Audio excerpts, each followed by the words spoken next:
Nabigo ang women's volleyball team ng bansa na Alas Pilipinas sa kamay ng Kazakhstan sa kanilang semifinals ng 2024 AVC Challenge Cup.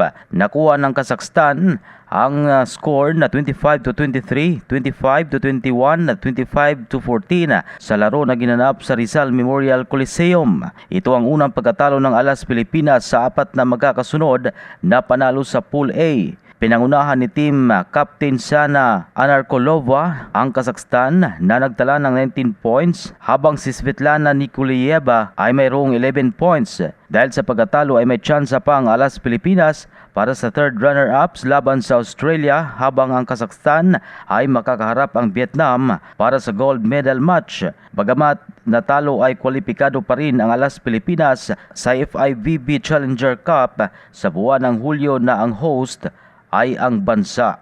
Yan ang Balitang Sports. Ito si Ray Tampos para sa Radyo Alternatibo Balita Nationwide.